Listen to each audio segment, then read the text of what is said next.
শুকরিয়া আদায় করি মহান আল্লাহ তাআলার দরবারে, যিনি বিশ্ব নবী সাল্লাল্লাহু আলাইহি ওয়াসাল্লামের মাধ্যমে যেই সমস্ত জিনিসগুলো আমরা জানি না, ভবিষ্যতে ফিউচার প্ল্যানিং বা ফিউচারে ঘটতে পারে এমন জিনিস সম্পর্কে আমাদের কোনো কি নাই, ধারণা নাই। আগামীকাল কি হবে, আগামীকাল কি খাবো, কোথায় যাব, কোথায় থাকবো, এবং আগামীকাল পর্যন্ত আমরা বাঁচবো কিনা এর কোনো গ্যারান্টি ওয়ারেন্টি কি নাই, কিছুই নাই। কিন্তু অনেক বিষয় বিশ্বনবী সাল্লাল্লাহু আলাইহি ওয়াসাল্লাম তিনি আমাদেরকে আগাম বার্তা দিয়েছেন, আগাম মেসেজ করেছেন, গাইডলাইন দিয়েছেন, যেই মেসেজ ড্রপ করলে পরে, যেই মেসেজগুলো আমরা পড়লে পরে বুঝতে পারি যে পৃথিবীটা কোন দিকে যাচ্ছে, ঠিক কিনা কর। বর্তমান ফিলিস্তিন সম্পর্কে বলছিলাম যে ফিলিস্তিনের সম্পর্কে বিশ্বনবী সাল্লাল্লাহু আলাইহি ওয়াসাল্লাম তিনি ভবিষ্যৎ ফিউচার প্ল্যানিং, ফিউচারে কি ঘটতে পারে এই বিষয় সম্পর্কে বিশ্বনবী সাল্লাল্লাহু আলাইহি সাল্লাম তিনি আমাদেরকে বাণী দিয়ে গেছেন, মেসেজ দিয়েছেন, গাইড দিয়েছেন, কিতাব দিয়েছেন, হাদিসের ভিতরে লিপিবদ্ধ করে দিয়েছেন যে তোমরা দেখবে যখন ফিলিস্তিনের শাম দেশে এই কাহিনীগুলো ঘটবে, বিশেষ করে কিয়ামতের আগে। কখন? কিয়ামতের আগে।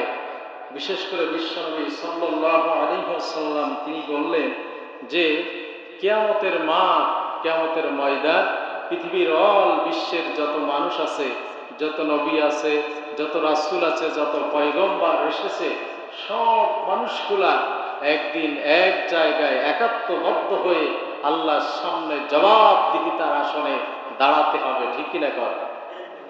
আমরা সব মানুষগুলা আজকে আমাদের পূর্বপুরুষ যারা আমাদের থেকে বিদায় নিয়ে চলে গেল, তারা এখানেই শেষ নয়, তারা এবং আমরা এবং আমাদের পূর্বপুরুষ যারা আগে ছিল, সেই প্রথমে অর্থাৎ ফার্স্টে যারা ছিল তারাও যেখানে উঠবে, মাঝখানে যারা এসছে তারাও সেখানে উঠবে, একদম লাস্ট পজিশনে যারা আমরা যাব আমরাও সেখানে উঠব।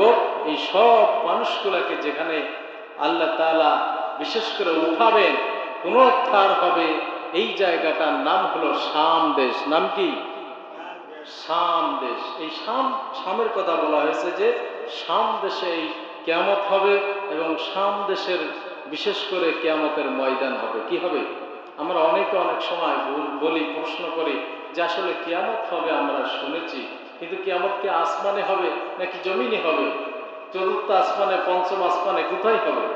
নাকি আমাদের প্রশ্ন আছে না নাই? কিন্তু আসলে কিয়ামতের ময়দানটা হবে দুনিয়ার ভিতরে। কোথায়?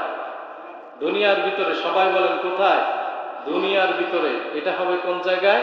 শাম দেশে। এখন শাম দেশটা কোথায়? শাম দেশটা হচ্ছে বিশেষ করে এক নম্বর হচ্ছে সিরিয়া, জর্দান, লেবানন, এরপরে হচ্ছে ফিলিস্তিন। কয়টা?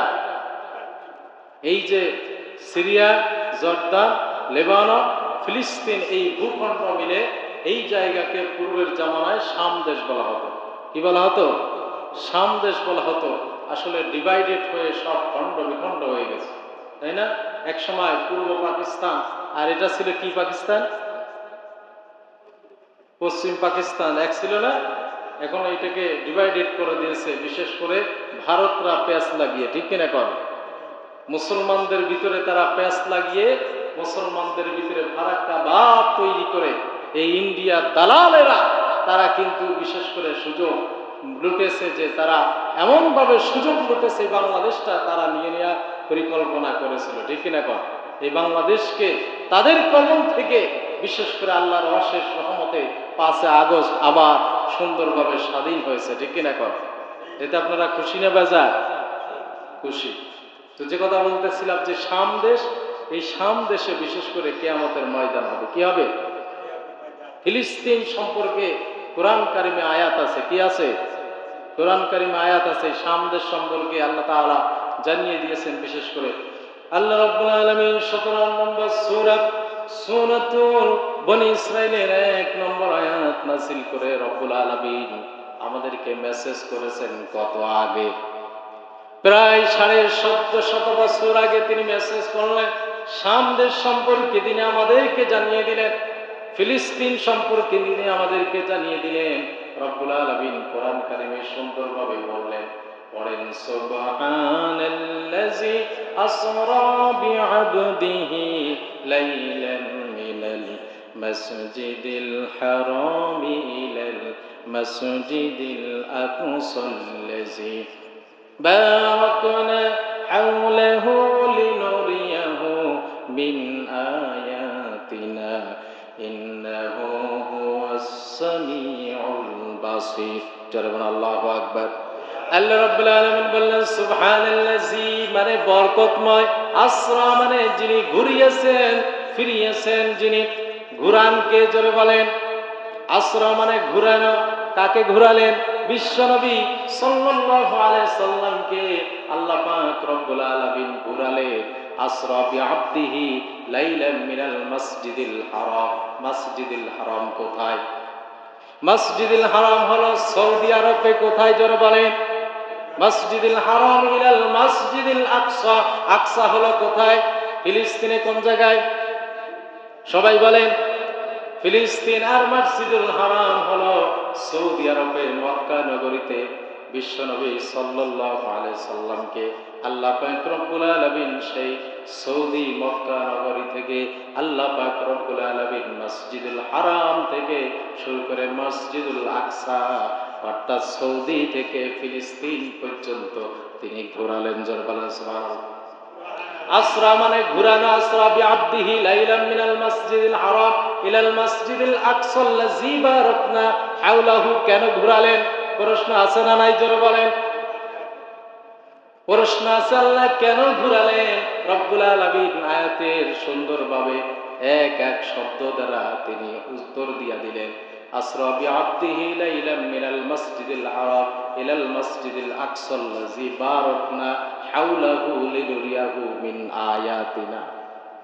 লিনুরিয়াহু মিন আয়াতিনা মানে হলো আল্লাহ পাক রব্বুল আলামিন তার নিজের কৃতিত্ব, তার নিজের সৃষ্টিকৃত যে জিনিসগুলা আছে সেইগুলা দেখানোর জন্য বিশ্বনবী সাল্লাল্লাহু আলাইহি ওয়াসাল্লামকে মসজিদুল হারাম থেকে মসজিদুল আকসা পর্যন্ত যিনি ঘুরালেন তিনি কে? জোরে বলেন। মসজিদুল হারাম থেকে মসজিদুল আকসা পর্যন্ত শুধু ঘুরিয়ে শেষ করেন নাই, মসজিদুল আকসা থেকে এবার এক আসমান থেকে শুরু করে 7টি আসমান ভেদ করে রব্বুল আলামিন তাকে সপ্তম আসমানে নিয়ে সুন্দরভাবে আল্লাহ পাক রব্বুল আলামিন আরশে আযীমে মহল্লার ভিতরে ঘুরিয়ে আনলেন। যিনি তিনি কে? জোরে বলে। তার মানে হলো ফিলিস্তিন কোথায়? জোরে বলেন। মসজিদুল আকসা হলো ফিলিস্তিনের ভিতরে। কোথায়? ফিলিস্তিনের ভিতরে। তাহলে ফিলিস্তিনের কথা কোরআনে আছে না নাই? অবশ্যই আছে।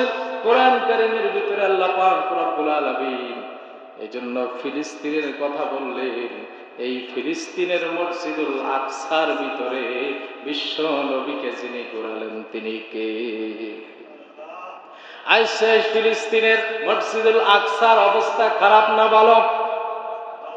মসজিদুল আকসাকে তারা ভেঙে চুরমার করে থার্ড টেম্পল মন্দির বানাতে চায়। ইহুদিরা কারা? ইহুদিরা থার্ড টেম্পল মন্দির বানাবে। কেন? তারা তাদের এটা উপাসনালয় বানাবে। কিন্তু এই ইহুদিরা একসময় আপনার এদের এই ফিলিস্তিনে কোনো জায়গায় ছিল না। মামুর বাড়ি এসে তারা দখল করে নিয়েছে। ঠিক কিনা কর? এরা হচ্ছে বিধর্মী। এদের আচার নেচা চরিত্র ক্যারেক্টারই এরকম। ঠিক কিনা কর?